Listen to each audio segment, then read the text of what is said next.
The man you're watching get arrested is the suspect behind the shooting deaths of 2 Israeli embassy staffers. Take a look.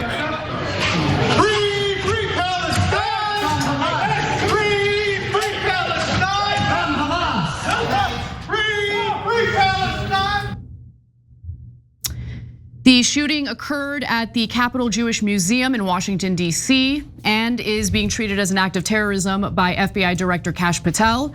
Pam Bondi, the Attorney General, has stated that the shooter here will be held to the fullest extent of the law, will be prosecuted to the fullest extent of the law. The fatal shooting happened just after 9 p.m. on Wednesday night near the Capitol Jewish Museum in Washington.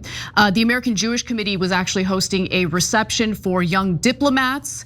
The event was organized by AJC Access, the Young Professionals Division of the American Jewish Committee. And the police have said that the suspect, who is a 30-year-old by the name of Elias Rodriguez, had been pacing in front of the museum before the shooting. In a statement expressing shock at the killings, Israel said that the event had focused on bringing humanitarian aid to Gaza through Israeli, Palestinian, and regional collaboration. Now, let's talk about the victims. In fact, before I get to the victims, I want to kind of go to you, Cenk, and get your initial thoughts on this pretty terrible story. Yeah, so shooting is terrible, immoral, counterproductive, stupid. Let me break down those one by one. So first of all, if you think you're for peace and you kill people over it, you miss the memo. You don't understand what the peace movement is at all. And as he's yelling "Free, free Palestine" there, I'm thinking, shut up. God, you couldn't do more damage in both directions. First of all, to those innocent people that you murdered. And then on top of that, you put the entire Jewish community in America on edge, and that is terrible for their own sake and their psyche. And there are American brothers and sisters, and you don't do that. And so in this case, yes, there are Israeli staffers, but you put the Jewish American community on edge, understandably because of this. And I hate that, and I can't stand it. We're supposed to be good guys, and so this guy is not one of us. We'll get to his stupid motivations in a second. But then secondly, Anna, look, how deeply counterproductive this stuff is maddening. Yeah, maddening. I loathe people like this. I loathe people like this. I find them to be narcissistic, wannabe revolutionaries who are obsessed with being the perpetual underdogs and never succeeding in any damn thing. Okay, and I say that because guess what? You have a government right now that was already heeding the advice and the demands of the Israeli government in coming down hard on pro-peace, pro-Palestinian protesters. Okay, do you think the situation is going to get better now after this piece of crap decided to gun down 2 people in Washington, D.C.? Yeah, so look, it hurts everyone in every way. First, of course, the number one victims are the victims, the people who were killed and they were about to get engaged. This second set of victims are the people who are terrorized by that action. And then the third set are the side that he thinks he's on, but I don't think he's on at all. And it's an act of despicable selfishness. Like in his sick mind, he thinks, I'm the hero. I'm the one who would do murder on behalf of this cause. And what does that do? Now, we've been telling everybody that the protesters on campus have been peaceful, and they have, except some pro-Israeli protesters did commit violence, and some on the Palestinian side, for lack of a better way of describing it, yelled at folks, etc. So I hate any kind of religious strife. I don't want any of it, but they largely were peaceful. Now you kill 2 people.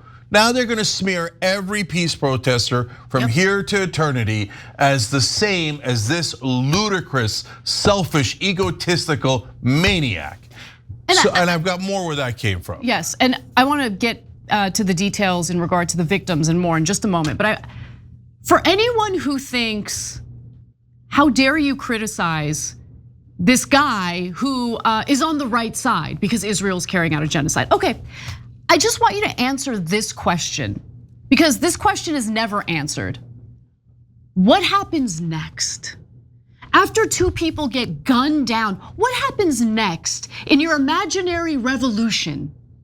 Other than this guy going to prison likely for the rest of his life. I mean, Pam Bondi claims that they're going to seek the death penalty, so he might even get executed. Outside of that, what happens? So let me give you some details about the victims. The victims, who both worked for the Israeli embassy, were 30-year-old Yaron Lachinsky and 26-year-old Sarah Lynn Milgram. Yaron had recently purchased a ring. He was planning on proposing to Sarah, but will never get the opportunity to do so because they were gunned down last night. One witness discussed how attendees of the event unwittingly provided aid to the shooter after he had gunned down two people. And I want to go to that clip next. Let's take a look. There was a man who came in and he's like saying like, call the police, and he's covered in rain and he looks very distressed. And so we're trying to offer him some help. And even one of my friends asks him like, are you okay? Can I get you some water? And he's like, yeah, actually that'd be great.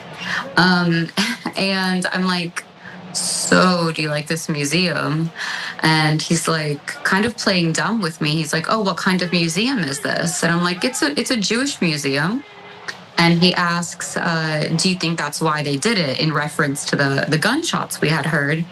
And I was like, yeah, maybe, I don't know, but I don't think so. I hope not. And that's when he reaches into his bag and pulls out a keffiyeh and says to me, I did it. I did this for Gaza. The police also shared that he had confessed to the murders and said that he did it on behalf of Palestine and what's happening in Gaza. So counterproductive, so stupid, it accomplishes absolutely nothing. Now, the suspect who's in custody, as I mentioned earlier, is a 30-year-old by the name of Elias Rodriguez. He's a Chicago resident and was employed by the American Osteopathic Information Association. There isn't really much in his background that would help authorities predict that he would carry out this kind of violence. According to the Washington Post, under the title, "Escalate for Gaza, Bring the War Home," the suspect condemned what he called atrocities committed by the Israeli military against Palestinians. The Post did not refer directly to the shooting on Wednesday evening, but it justified armed action. So far, that's the only foreshadowing thing that I've seen reported about the suspect here. Now, FBI agents raided his home in Chicago, and in the window of that unit, you can see that he had two signs related to Palestine. One read "Justice for Wadea." That's a reference to a 6-year-old Palestinian American boy who was actually killed in Chicago 2 years ago. Another sign read "Tikkun Alam," means free Palestine. And for those who don't know what that means, it's Hebrew for repairing the world.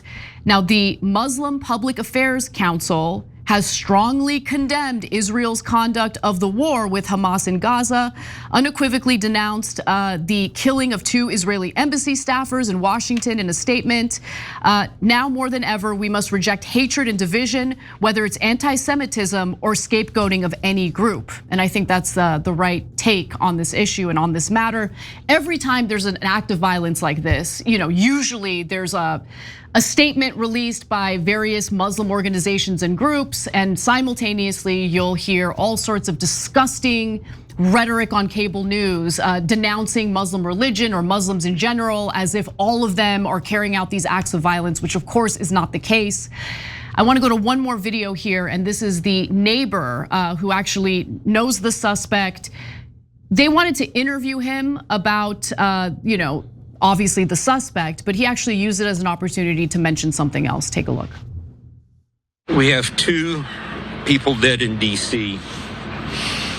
We have 50,000 dead in Gaza.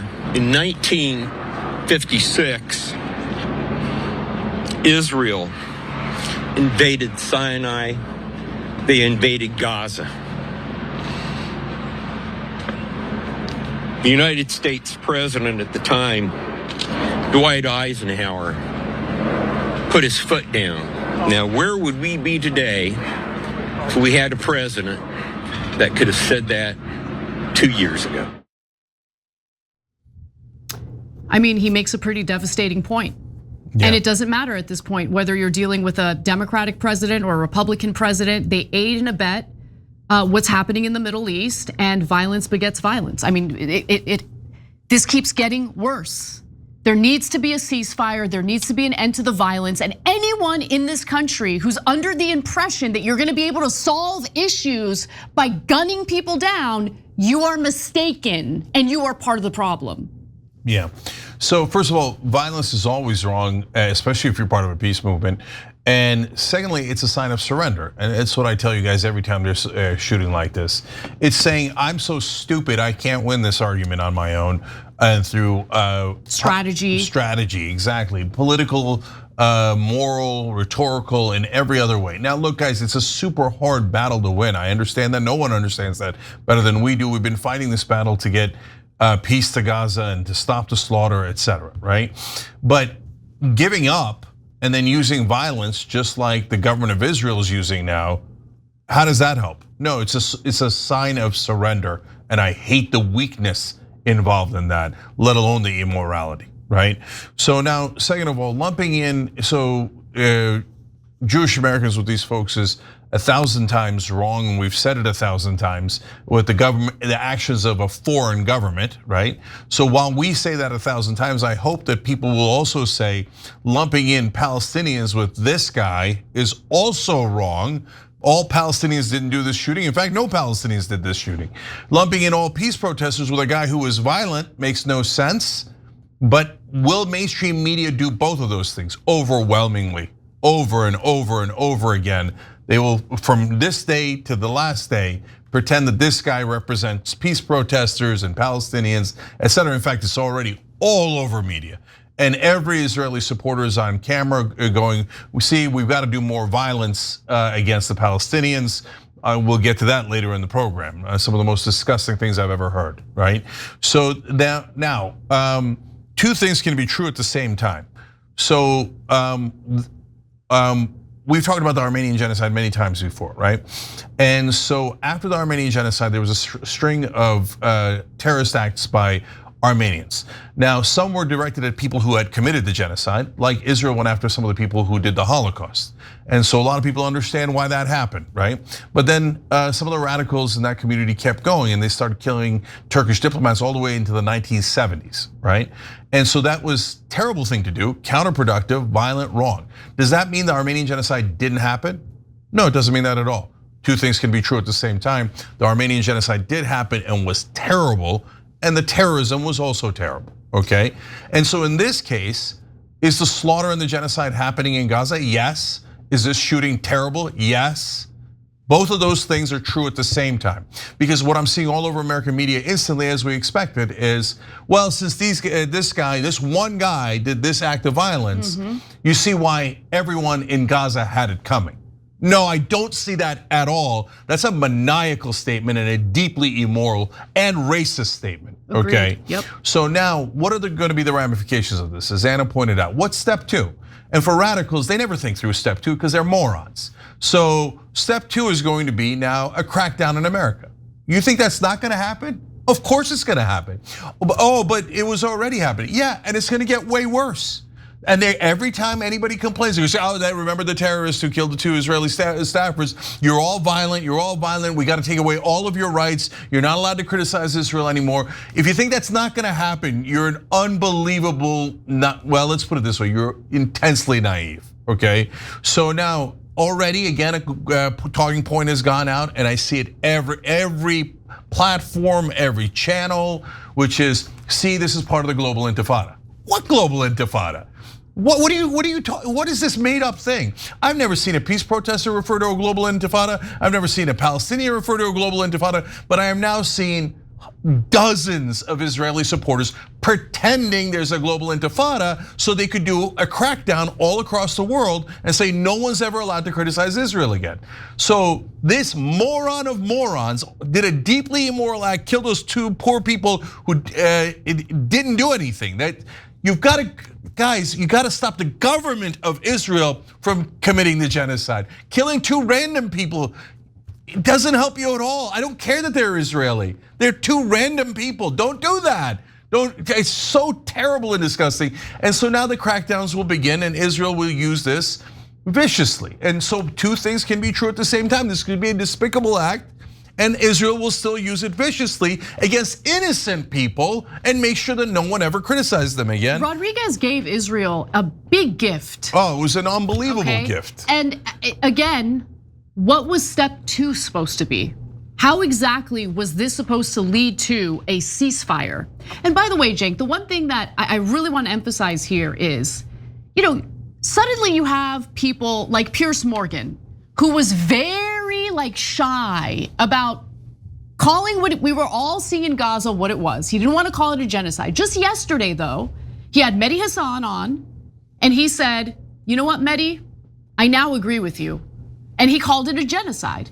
Yeah. But you know what happens when you use violence to get your political point across? You lose the moral high ground. Yeah, yep.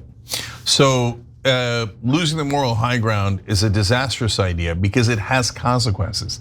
It's not like, oh, okay, what do you mean? Israel killed 53,000, this guy killed 2, we didn't lose any moral high ground. No, brothers and sisters, first of all, that guy's not part of us, okay? Second of all, it doesn't matter what you think. It matters what the people in power think. And can we move them or can we not move them? Because whether we like it or not, they're the ones making the decisions. So we had made great momentum and in the most unfortunate, horrific ways, because Israel is literally starving 2 million people right now as we speak. And so people were so horrified, their consciences shocked by it. And then this moron comes along and he's like, oh, I'll kill 2 Israelis in America. So now all those people, I guarantee you, look, people will criticize us for saying this even though we've condemned them 800 times over. And what they'll try to say now, and I guarantee you it's on all over TV right now, is that's it. If you criticize Israel, you're just like this guy. That's exactly what they're doing right now. Go to social media. I mean, Barry Weiss is using, these 2 deaths, these 2 murders, okay, as an excuse to try to censor Americans in media who have been critical of how Israel's been prosecuting this war. Okay, let me ask Barry something then. How about the 53,000 murders that you celebrate and cheer every day? Does that mean we can silence you? Because if 2 people getting killed, which is despicable, silences the great majority of Americans now who are opposed to funding Israel's genocide, how much can we silence people for murdering 53,000 people? How about when you murdered over 16,000 children, are we allowed to silence you then? No, I don't want to silence you, and I'm never going to be silenced. Same. Okay, so killing 2 people is despicable. Killing 53,000 people, including over 16,000 children, deeply, deeply despicable.